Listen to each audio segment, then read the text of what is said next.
Guys that haven't seen a lot of playing time this year got a lot of coaching, a lot of reps, and now we're kind of transitioning to the, to really getting ready for the UNLV game. So kind of back to normal a little bit and trying to keep things, at a good pace and fast. And I want to say light. I mean, not like we're going to have, just extendedly long practices out there. Just kind of get it in and get our good work done and get guys on the way a little bit. So it's been good so far. We've had a lot of time to get to this moment. So I think so far so good. We're ready. Any of those younger guys impressed you in the action they got?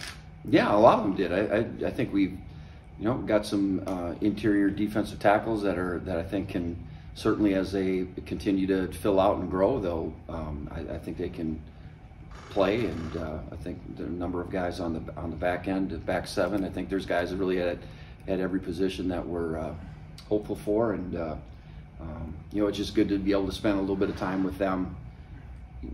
Because when they, when you do a lot of your work on scout team and whatever you say, you don't have that daily in-depth kind of interaction with those guys sometimes. So that's a good part where they can get in the film room and see themselves doing some things and get some coaching feedback. So, but I think I feel pretty good about our young guys and what they're going to be able to do here going forward. How big are these bowl practices for those guys that you just mentioned? Well, yeah, I think there's 12 of them, I think. So, and some of them are just geared. It's sort of like spring practice, although some of those younger guys don't get, they're not going to get.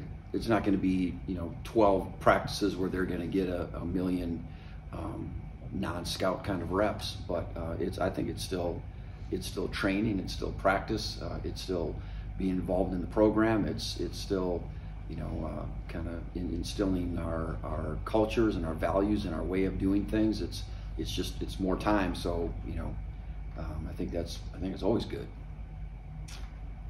UNLV's offense got a lot of publicity this year, the go-go offense they call it. Just what have your impressions of that been? Yeah, they they do some unique things, a lot more two-back kind of formations than we would probably have seen thus far this year. Everybody has a little bit, but they do that more than anything, so that's a little bit different. They kind of challenge it with some formations and just some alignment kind of things, and so it'll be different. And we don't know much, about. We don't play them regularly, so we don't know much about them as much. But looks like they've got the quarterback looks good, receiver looks good. I mean they've got some guys that can carry the ball, and obviously they're doing a good job up front. They've been a really explosive team this year, so we've got our work cut out for us, and really try to prevent some explosive plays by them. And I think if we can do that, I feel pretty good. If they're gonna be able to light us up in the throw game and run game, then it's probably not going to be that good. So we certainly are approaching them like with a heavy amount of respect, and know we're going to have to play good and prepare good. You guys are going to lose a lot of linebackers after this year. Do you use these practices to try and work through things, or is that more things you save for spring ball next year? Well, obviously it'll be a lot of spring.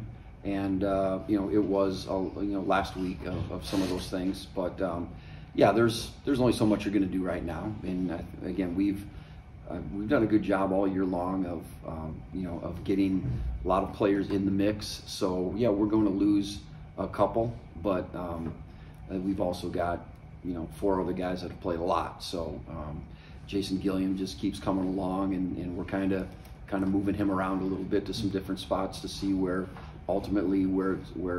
it's best for him and also best for us. So and then we've got thoughts about like once the season ends going into spring, how can we kind of adjust some of our personnel even more to ultimately it's preparing your best guys that are going to give you the best chance to win, getting those guys in position to play on the field, so we're not stacked up at one spot and now we got a log jam and they can't do anything else. We need to find roles for guys we know can play and move them around accordingly. So that'll be more.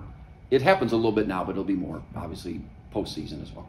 Hey Brian, what is the challenges of the portal, losing guys, and then evaluating and kind of keeping a board ready so that if you do lose them, you're ready to go get guys? Just what's that?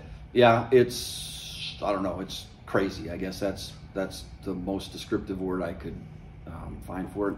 You know, obviously we want to retain our own players, and I think we put our eggs in that basket as much as we can. I think that's the right way to do it.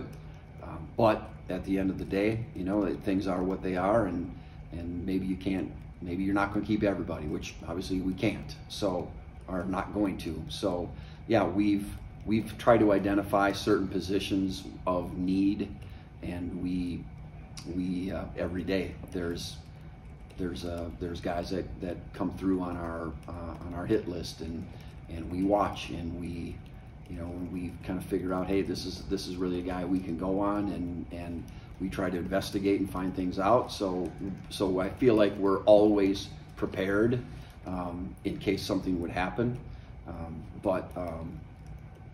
Yeah, it's a juggling act. I think we want to put the most emphasis on our team, our current guys, and make sure they stay, and we take care of those guys the best way that we can. And you know, there's certain guys that come in the portal, and you know, it's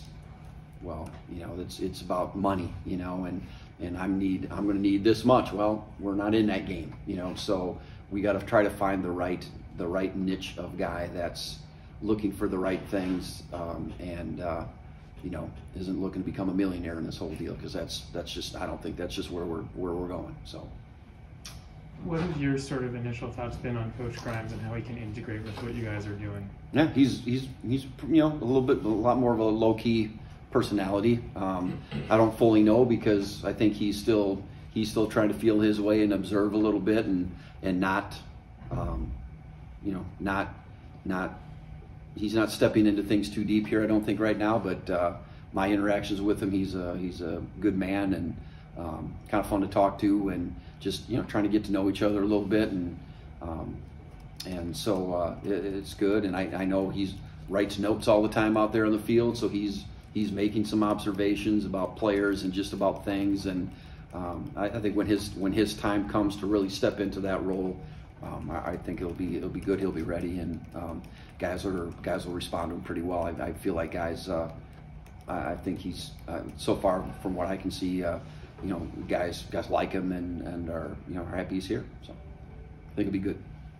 Jordan Peterson gets the promotion to be co-defensive coordinator. Can you just speak to his importance for what you guys do as a defensive staff? Yeah, he does. He's such a good coach, and you know, he really functions that way now. I'm glad that he can get that extra title as well, and I'm all for it. And you know, he's got great energy. He knows, you know, we have really kind of evolved into some coverage structure things that he's got an extensive background in, and he's really been a good teacher for all of us in that area, to really understand things. And he's an awesome recruiter. He's got, you know, he really gets after it that way, and so you know, I feel like really good. Like, you know, he's the defensive back coach as well, so there are times where he communicates with all the DBs, and you know, then there's times that we separate out between positions, and then I'll kind of go with the safety. So I have just so much confidence in him, and you know, he's a really good coach, and he's got the knowledge, but he's also got the personality and just all the dynamics that you would really want. So I'm happy that he's here. I'm happy that he's remained here, and I'm happy that he's earning some of the promotions, quite honestly, that he deserves. So he's a good man. Brian, you know, so much about KU and what the development of the program has been. You hear a lot about the offense, but this year the defense went from last to like fourth in total defense and sixth in scoring defense. What was the reason? Well, yeah, I like to think it's obviously it's the credit to the players. It's because it's a lot of the same players. So their willingness to do more, to do what it takes to really you know, obviously we identified some things we needed to do better, and just an overall mindset of how we're going to go about things, and they bought into that and done a really good job. And so I just say to those guys all the time, it's just the nature of things in most cases where you're going to have to you know things about yourself and ourselves, and it's just not always going to be get as much notoriety, right? So that's okay, right? As we kind of call ourselves the dark side sometimes, you know, where you gotta toil away and you gotta do a great job, but it flies under the radar sometimes, and not all the time, but you know, I think we know that we've certainly done, you know, really improved this year, but I also know that we know that there's still a lot more that we can do, but I can't really take credit for that. I really give the credit to our players who have really bought into what it is we're trying to do, and what we've identified. Hey, these areas really need to improve. Here's how we're going to improve them. They've embraced all of that, and you know, we really have, you know, aside from maybe a game or so, we've really played in such a way that we've given ourselves a chance to win, regardless of whatever else has happened. So, and that's really what we tried to accomplish this year. And so, from that standpoint, we've made big strides. But, you know, we're far from the end product also. So that's that part of, you know, getting some satisfaction and gaining confidence, but yet always reaching for more. I still feel like we're still hungry to keep doing better. That's football.